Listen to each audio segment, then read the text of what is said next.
Hi Scorpio, thank you very much for joining me here today. So we're going to be looking into what is going on with the person that you are in no contact with. Let's see how they're feeling and if they're going to be making a move anytime soon. If they're planning on making a move, let's see if it shows.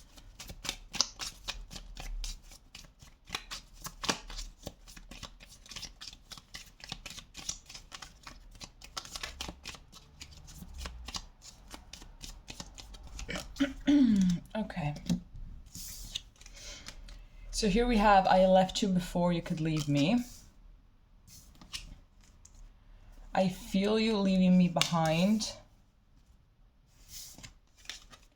And then we have, I am not available. Well, certainly not. If he felt this need to pretty much destroy everything, then for sure you're not available, sir/ma'am. So I'm definitely getting some sabotaging tendency from your person. I feel like in their mind, if they don't hurt people, then they will inevitably get hurt, right? I feel like that's pretty much how it is. And that is pretty much what makes them not available, obviously, because they're not open-hearted enough, they're not vulnerable enough in order to let someone in order to just enjoy a relationship or something without really spiraling into, into paranoia, into anxiety, into overthinking. It's like and that's when they start building their walls up. Like the more they overthink, the more they get anxious, the more they picture worst case scenarios, then that pretty much adds a brick on the wall that they build around them every single time. So really getting that this person for sure, this person has hurt you in multiple ways because, they were trying to, push you away. They were just trying to maintain that distance, so it didn't feel like too much. It didn't feel too vulnerable. It didn't feel too loving. It didn't feel like anything that could be a potential high-level threat for them and their emotional security.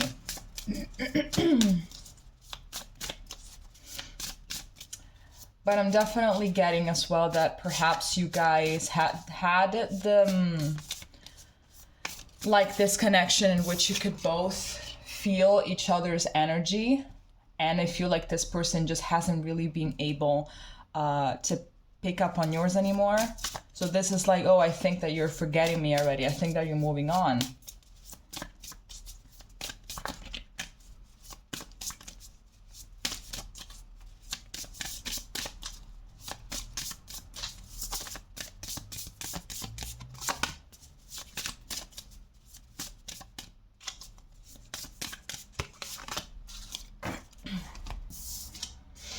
So here we have House 7, profound relationships, intimacy, and romantic partnerships. And then here we have Mercury, think, learn, network, and communicate. So it could be that Mercury is also the sign of Virgo, and I think also Gemini. So it could be that you were dealing with a Gemini. It could be that you were dealing with a Virgo. It could be that one of these signs falls into your 7th house or their 7th house, or just in the synastry. It could be that Mercury falls into someone's 7th house here. I'm definitely getting that you both had a lot to learn in this situation. I think that you both learned how, well, I believe you especially, because when someone is this paranoid, when someone tends to be this anxious, they don't really look out for the lesson. They don't look out on what they could better. All that matters to them is to protect themselves, and that's pretty much it. So, and like, if that's done, then whatever, it's fine. But I'm really getting here that there was definitely a potential here for the long term with the 7th house. There was definitely a potential for you guys to, just become a really, like one of those couples that remain together for like 50 years, and people are like, how do you manage to do that? But I'm definitely, I definitely sense that as well. It just it taught you a lot. Perhaps it also taught you as well another way of communicating, because with these people you have to be extremely tactful. You have to have a very gentle approach as to not to trigger them.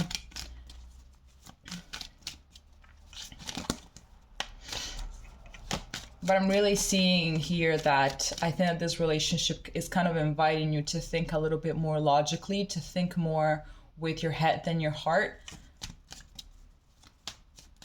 Perhaps there were already a few red flags in the beginning, but like you just decided to follow your heart. You decided to follow your compassionate side, your loving side, your nurturing side. And it's like, okay, I'm just going to go for it.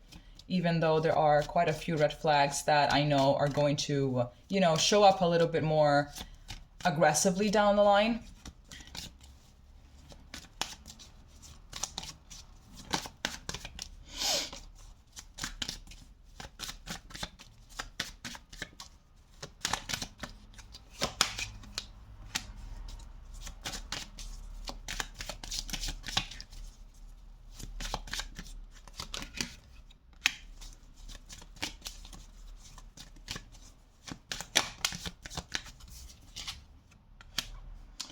Wow.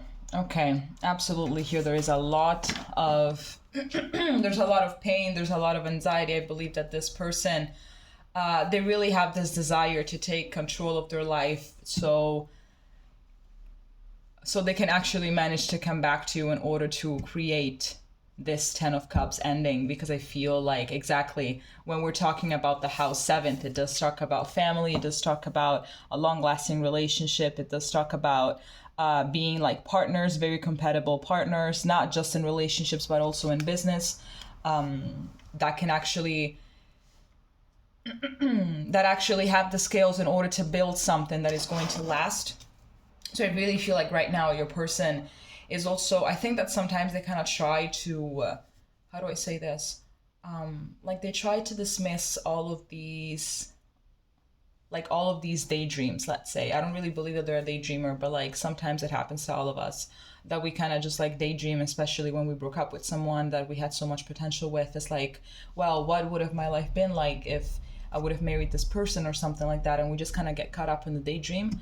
So I really believe that in this case, like sometimes they dismiss it in order to be more in control of their emotions, in order to not feel as triggered, in order to avoid any kind of sensation of responsibility of, okay, maybe I overreacted in this situation or something. But like, I think that this person is all about control. This person is all about control, but they also need to understand that if they want this, then they cannot allow any of this to be present. Otherwise, it's impossible. But there's definitely a lot of stress, a lot of pain, even if they don't seem, even if they didn't look like they're in pain, they definitely are. I feel like this person is very much worried and preoccupied with keeping face, with showing the world that they're fine all the time, when in reality, this is how they're doing.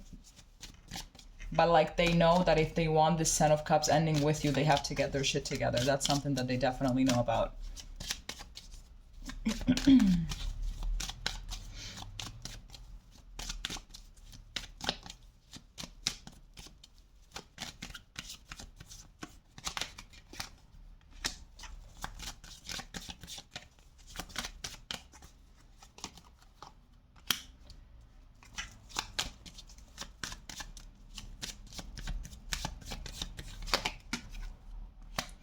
Yeah, speaking of I am not available energy here, we have the 7 of Wands.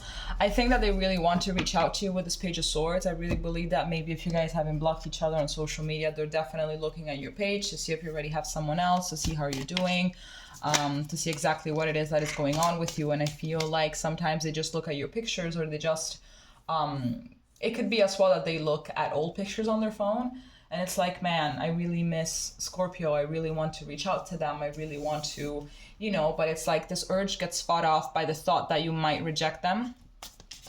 By the thought that you might be like, listen, I really don't want to do anything with you anymore. Like, I'm not interested in you. Like, please leave me alone. Like, we already had our chance and it just didn't work out. So like, whatever, like it's life. I'm not really interested in you anymore. So yes, basically, I feel you leaving me behind. They think that you moved on. They're thinking that you're moving on. Especially if perhaps you already are in another relationship and you post pictures and everything. I don't really believe that they're going to reach out if you're still going to be in that kind of situation. because it's like, oh, inevitably, Scorpio is not gonna hear me out. Inevitably, Scorpio is going to reject me. Inevitably, like, it's like, obviously Scorpio is over me or something like that.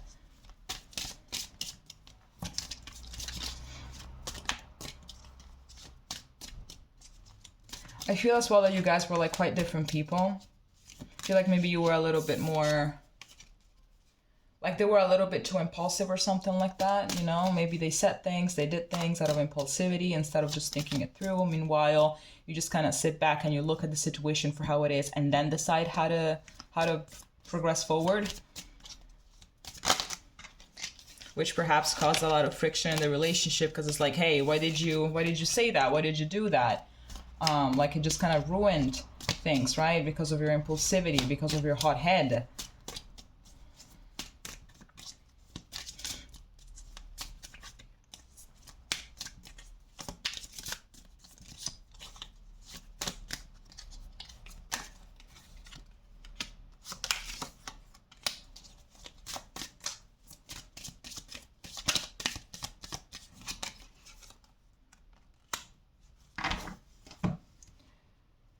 Yeah, they definitely still see a lot of potential here. They definitely,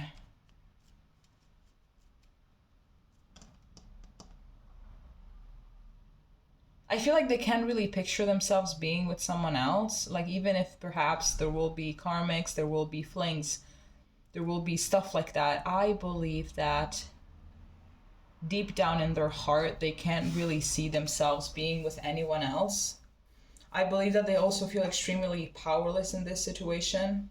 It's like they don't really know what to do. It's like they're waiting for something to hit them, right? For the right idea to hit them, for some more information in order to understand how to move forward.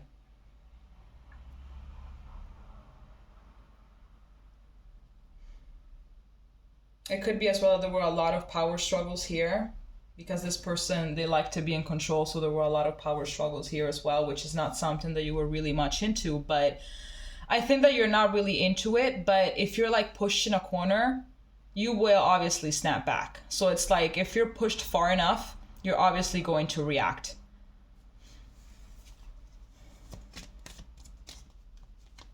But I'm definitely thinking that this person, like all of this knowledge, all of these things, they are going to catch up to them. They are trying to catch up to them, but like, I feel like it's a little bit too little too late.